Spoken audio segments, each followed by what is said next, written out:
Bonjour à tous, bienvenue dans votre émission Buzz matinale. La chronique du jour porte sur l'attaque du M23 avec le soutien du Rwanda. Je suis toujours en compagnie avec Mohamed Sissi, le chroniqueur de la télévision. Bonjour Mohamed Sissi. Bonjour. Comment tu vas? Je vais très bien. Tu vas très très bien. Comme vous voyez là, le sourire sur mes lèvres, donc c'est la preuve évidente que je suis très joyeux, très content.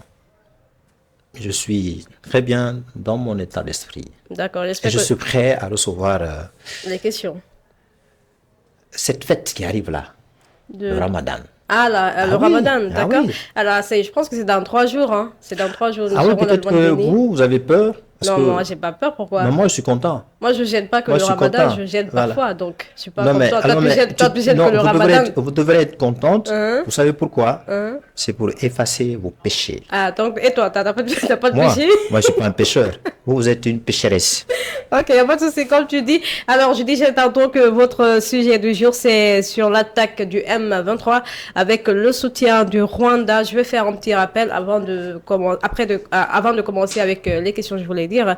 Pour rappel, aidé par l'armée rwandaise, le groupe armé M23 était rentré le 29 janvier 2025 à Goma, grande ville de l'Est de la République démocratique du Congo. Le mouvement du M23 est né en 2012 au nord-est de la RDC. Ses membres fondateurs appartiennent à la minorité ethnique Tutsi. Tout à Voilà, fait. et il reproche au gouvernement congolais de ne pas avoir respecté les accords de paix du 23 mars qui avait mis fin à la guerre civile avec les rebelles du Congrès national pour la défense du peuple. Alors, c'était juste un petit rappel avant de commencer avec les questions. Monsieur Sissé va essayer de répondre comme toujours. Il va essayer de faire son C'est travail. toujours un plaisir. D'accord.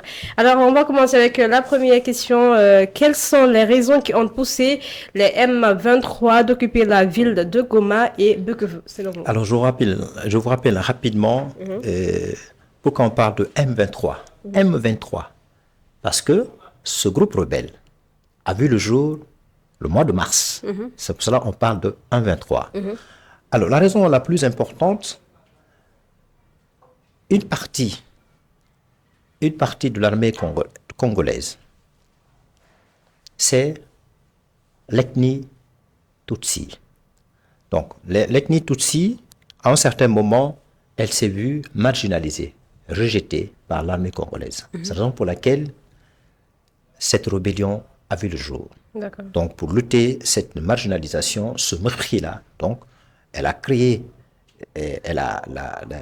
ce groupe Tutsi a décidé de créer un groupe, une espèce de milice, pour refuser ce rejet-là à son encontre. C'est la raison pour laquelle il y a eu de la mutinerie. Donc, le refus de se voir marginalisé par l'armée congolaise. Alors, cette rébellion-là, donc, ça n'a pas vu le jour aujourd'hui.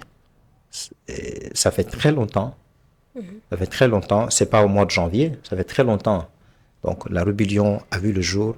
On va parler souvent de l'évolution de la chronique dans la ville de Goma, qui est la capitale du Nord Kivu. D'accord. Donc ça fait 2 décennies. Depuis Deux 2012, décennies. quand même, Oui, ils ça fait 2 sont décennies. créés. La ville de Goma, l'est de la RDC, est occupée par les milices, par les rebelles.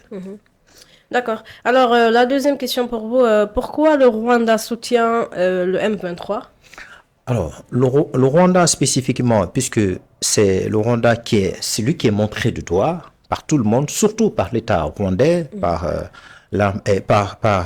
l'État de la congolais, de la RDC, parce que tout simplement, Kigali, le président Paul Kagame, le président du Rwanda, à un certain moment, et à chaque fois qu'il y a une accusation forte à son encontre, à ce propos, son implication sur le sol du Congo, il a toujours refuté l'accusation en disant non, il n'y a pas de l'armée rwandaise. Ensuite, même, j'ai même regardé un reportage là-dessus. Il y avait quelqu'un un journaliste qui faisait une interview avec lui. Il dit que lui, franchement, qu'il connaît pas ce qui se passe au Oui. Rwanda. Il dit que, enfin, au Congo, Oui. que lui, il sait pas que le M23 est rentré au Congo, alors qu'il le sait.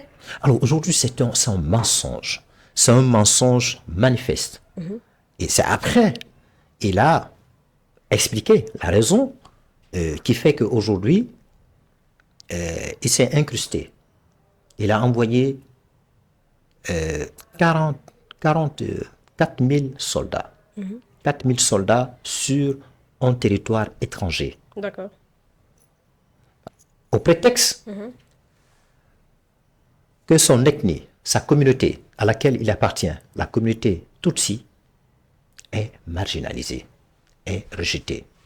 Et la raison la plus importante, il accuse l'État congolais, la RDC, de vouloir soutenir la communauté Hutu, qui a créé un mouvement qu'on appelle le Front, la Force démocratique pour la libération du Rwanda. Donc, pour cela, le président rwandais a souhaité faire un accord avec le président d'aujourd'hui, Félix Tshisekedi, Oui. pour lutter activement contre cette rébellion-là. Contre cette rébellion, ce groupe-là, les milices composées par les Hutus, et dont l'objectif, c'est de libérer le Rwanda. D'accord. Vous voyez ça? Donc, c'est la raison pour laquelle elle a décidé d'apporter, comme vous venez de le dire, un soutien très important, un soutien logistique, surtout un soutien militaire, en envoyant 4 000 soldats sur le territoire rwandais. Pour l'objectif, c'est de lutter contre ce groupe-là, les milices Hutus. D'accord. Voilà, parce que selon lui, il voit que l'État rwandais, en l'occurrence le président Félix Tshisekedi, n'arrive pas à se débarrasser. Alors, il semblerait que c'est un groupe allié des militaires congolais.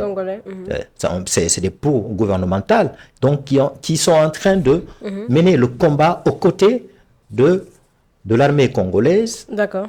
L'armée congolaise pour éradiquer, pour se débarrasser complètement des M23. D'accord.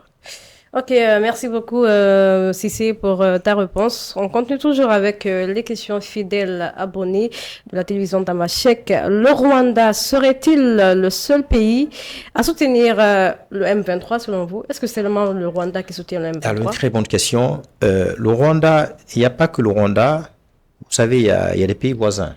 Il y a l'Ouganda aussi. L'Ouganda serait aussi accusé de vouloir soutenir la rébellion, les milices, les M23, donc en dehors de Rwanda. Et vous savez, il y a aussi le Burundi à côté. Burundi probablement est accusé parce qu'on voit beaucoup de Congolais. Et à cause de ce conflit, à cause de cette guerre qui se passe au Congo, donc ces gens-là se déplacent. Il y a plus de 42 000 personnes qui se déplacent, qui quittent le Congo pour aller dans ces pays voisins, le Burundi. D'accord. Vous voyez ça? Donc, il n'y a pas que le Rwanda qui est accusé. Il y a l'Ouganda qui est accusé, mais l'Ouganda est sorti de sa peau pour dire que moi, je ne suis pour rien. Mais plutôt, j'apporte un soutien à l'armée congolaise pour faire face à l'incursion rebelle, les M23. Donc, je ne suis pour rien. Mais la personne qui est fortement accusée, c'est manifestement le Rwanda, qui est vu comme un agresseur, qui est venu sur le territoire étranger, le Congo, même en dehors du fait que sa communauté soit marginalisée, la communauté Tutsi, à laquelle il appartient. Je vous rappelle que Paul Kagame, il est en 1994, le moment de génocide au Rwanda. Donc, voilà, il était vu comme un génocidaire. Ouais. Génocidaire. Oui. Donc, la communauté Tutsi dit qu'elle est chassée du Rwanda. Donc, dans son pays, elle est chassée là-bas. Cette communauté Tutsi est chassée au Rwanda. Alors, l'État rwandais dit qu'il n'a pas chassé les Tutsis. Il y a, en tout cas, il y a une confusion. Ouais. Il y a une confusion, une confusion. On pouvait comprendre si c'était les Hutus. Ouais. Hein, parce que les Hutus ne sont pas de la même communauté, la même ethnie que Paul Kagame. C'est vrai. Mais quand ça vient des Tutsis, il y a de quoi s'interroger. Donc, je pense que ce n'est pas clair, ce n'est pas du tout clair. En tout cas, il y a une autre raison la plus importante. On a entendu la première ministre congolaise dire que si Paul Kagame, à travers l'armée rwandaise, a décidé d'attaquer la ville de Goma, la capitale de Nord Kivu, c'est parce que tout simplement, il y a un gisement de minerais qui s'y trouve, qu'on est en train d'exploiter. Une exploitation très importante. Je vous rappelle que les matières qui se trouvent dans cette zone-là, c'est les cobalt. Oui, c'est ça. Les cobalt-là, c'est une matière première, un minerai avec lequel on fabrique la batterie des portables qu'on utilise aujourd'hui, et même la batterie des ordinateurs, et même la batterie des avions. D'accord. Vous savez, donc c'est pour vous dire que combien de fois ces minéraux-là constituent un intérêt géostratégique dans cette zone-là, Goma. D'accord. Oui. D'accord. Alors, quelles ont été les conséquences de cette grève, enfin, de cette guerre sur la population vivant dans ces localités? Alors, on a vu, vous savez, aujourd'hui, l'armée congolaise un peu affaiblie.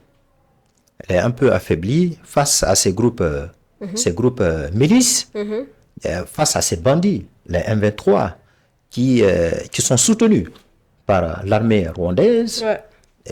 Et pour cela, comme je le disais tout de suite, l'armée rwandaise a déployé 4000 soldats pour soutenir. Donc, ce qui fait que ces gens-là, ils ont vraiment un muscle très fort pour résister à l'assaut de l'armée congolaise.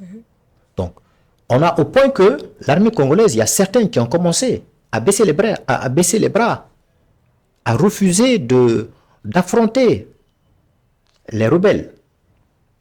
Et à la place, on a vu des militaires congolais qui fuient, qui sont devenus des fuyants, qui fuient la guerre à Goma, parce que c'est là-bas où se trouve un théâtre de conflit très important à Goma, et aujourd'hui les rebelles réussissent à aller vers l'est du Congo, une zone qu'on appelle Bukivu. Donc les rebelles, ils ont déjà gagné la ville de Goma, qui est la capitale de Nord Kivu, et donc maintenant ils vont vers l'est de la RDC. Donc, ces militaires congolais, au lieu de résister face à ces assauts des rebelles-là, ils ont renoncé pour piller les biens des Congolais qui se trouvent dans cette zone-là, et voire même violer. Donc, c'est ce qui fait qu'aujourd'hui, il y a 42 000 personnes, des personnes déplacées qui vont vers ces pays voisins. Le Burundi dont je parle là, il y a 42 000 personnes qui partent dans ces pays-là. Et une autre conséquence très importante, selon la première ministre, il y a eu, depuis le mois de janvier jusqu'au mois de février, il y a eu 7 000 morts.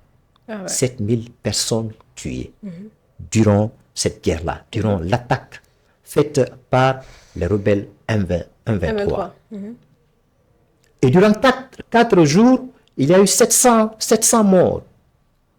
Vendredi et jeudi, 2 jours, il y a eu 700 morts. Donc voilà l'une des conséquences, Aminatou, qui sont vraiment très importantes, générées par ce conflit-là. D'accord. Le conflit soutenu par le Rwanda. Ouais. Donc qui donne la force rebelles. Et parmi ces rebelles, il y a des personnalités qui ne sont pas les moindres. On a vu le président de la commission des lois, au moment où l'élection se passait, l'élection présidentielle se passait au Congo pour le choix du président Félix Tshisekedi. Aujourd'hui, il y a une personnalité très importante qui est aussi un des éléments de soutien aux rebelles M23 en dehors du Rwanda. Donc, à l'interne, il y a un complice et à l'externe aussi, il y a un complice. Et en l'occurrence, c'est le président Paul Kagame. Ouais. Oui, donc c'est pour vous dire que combien de fois Paul Kagame est vu comme un pays agresseur sur le territoire congolais. Bah, apparemment, comme on dit, il part au Congo, il prend le minerai, il développe son pays parce qu'on voit, on voit le Rwanda, c'est pas le Rwanda qu'on a connu en 1994, c'est un pays qui est développé et voilà qu'il y a beaucoup même de gens qui partent là-bas pour visiter le pays. Oui, mais c'est vrai, parce qu'aujourd'hui, on peut dire que en dehors de le combat qu'il est en train de mener pour se débarrasser de ces milices. Pour lui, ce sont les milices Hutus qui souhaiteraient aujourd'hui libérer le Rwanda. Peut-être que le président, celui qui est à la tête de cette rébellion-là, souhaiterait évincer Paul Kagame au pouvoir. Donc, si cela s'avère exact, on peut dire que le combat est normal. Mais de là à aller sur le territoire qui n'est pas le sien, un territoire étranger, vraiment c'est une agression. Raison pour laquelle on a vu le Conseil de paix et de sécurité de l'Union africaine dire que il faut que, en tout cas, les co-belligérants nous évitent ce qu'on appelle la balkanisation, la division du Congo. Donc le Congo, la RDC et le Goma. En tout cas, aujourd'hui, cette zone-là de Goma, la ville de Goma, est sous l'emprise, sous le contrôle des M23. On a vu tout récemment, on a même donné l'opportunité aux enfants d'aller à l'école. Donc, le contrôle est aujourd'hui, le contrôle de cette ville est fait par les M23. Oui, donc ça veut dire que c'est très sérieux. Donc, s'ils ont réussi cela, c'est parce qu'évidemment, il y a un soutien derrière, un soutien logistique, un soutien militaire. Les 4000 soldats apportés par le Rwanda. Oui, donc ça c'est extrêmement important. Alors, vous avez parlé du gisement du minerai là. Probablement, le Rwanda utilise ça pour fabriquer les portables.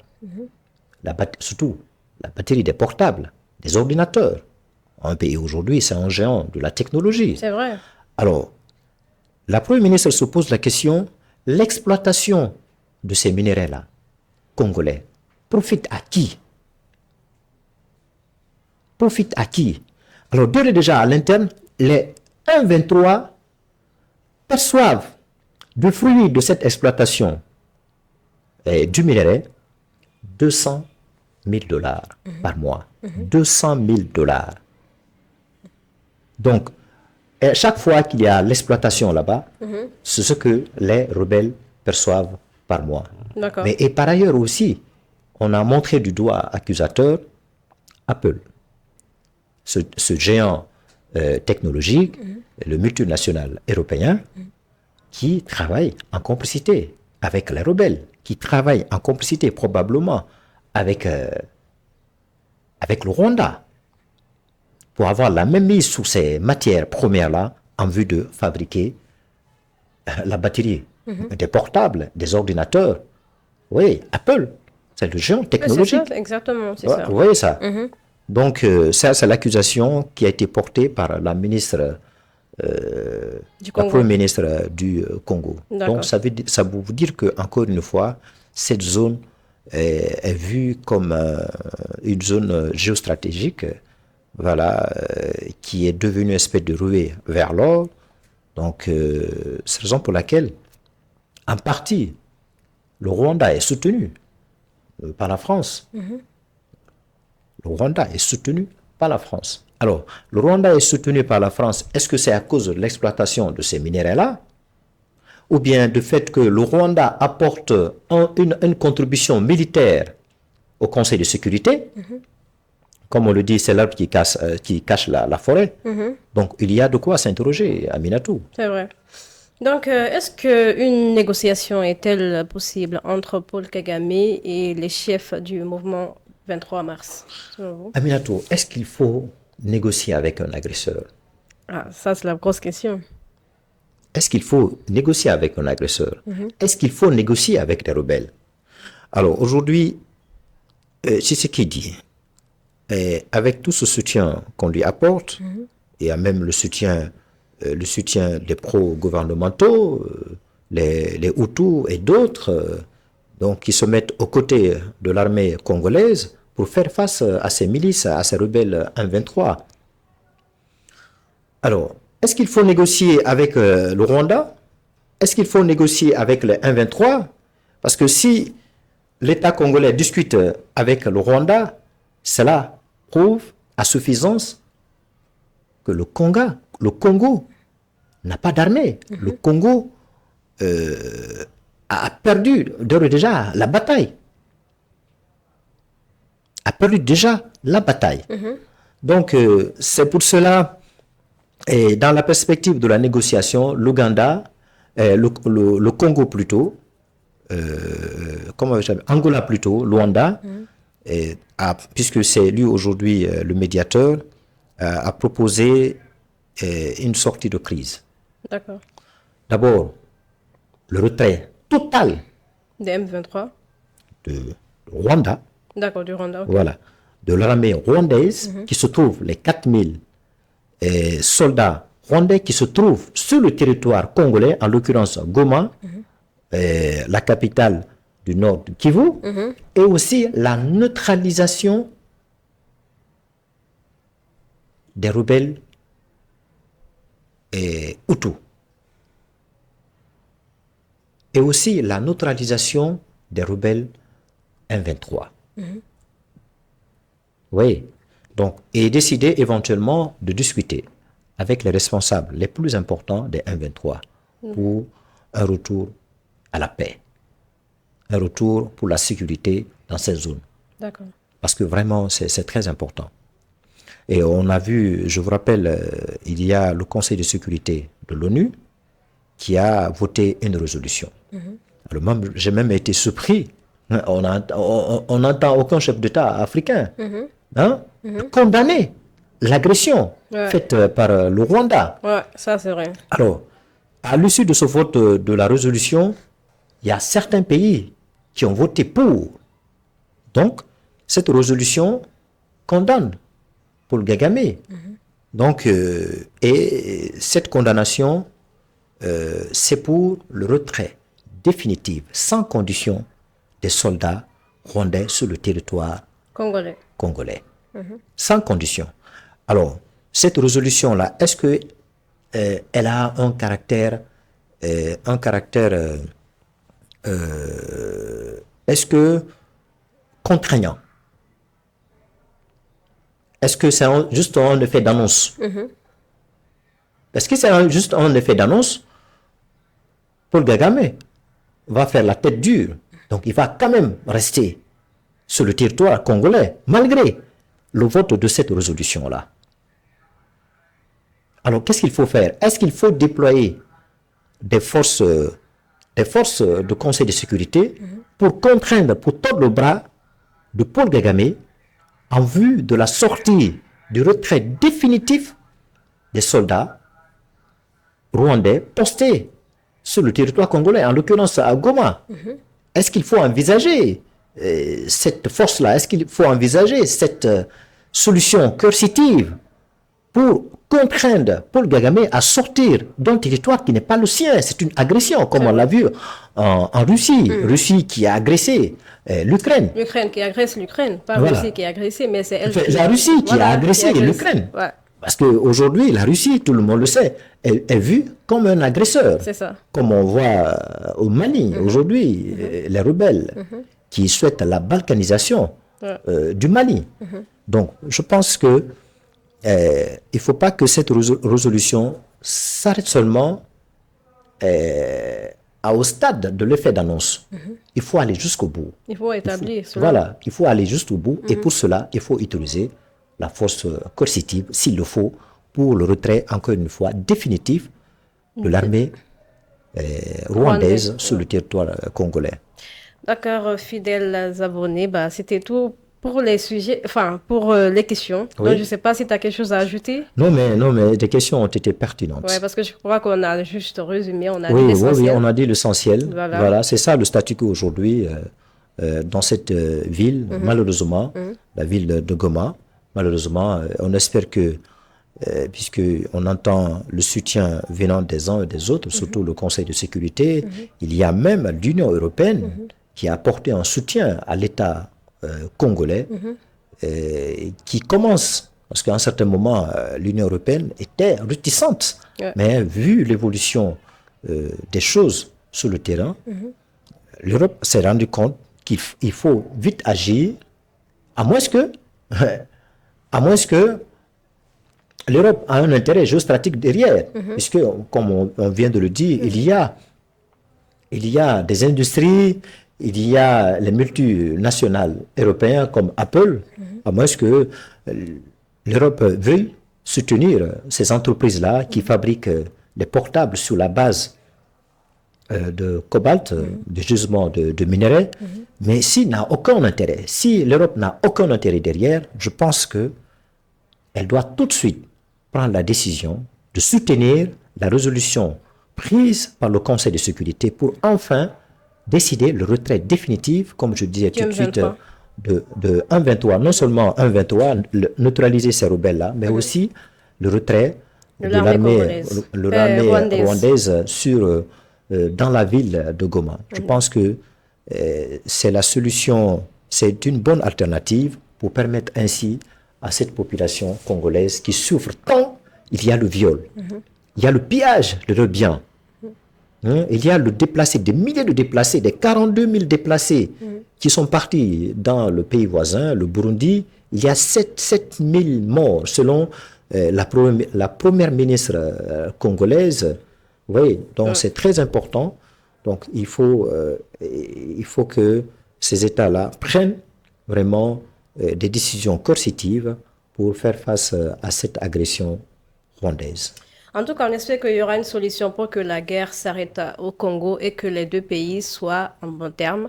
Donc, c'était tout pour votre émission c'était tout pour votre chronique qui portait sur le thème l'attaque du M23 avec le soutien de Rwanda. Merci, M. Cissé, d'être toujours là, à côté de moi. Et voilà, franchement, tu as bien répondu aux questions et j'espère que les abonnés ont bien compris le sujet du jour. Donc, demain, on va parler sur quoi? Demain, c'est à vous de choisir un sujet. D'accord. Ouais. D'accord, il n'y a pas de souci. Alors, on se retrouve demain. Portez-vous bien et prenez soin de vous.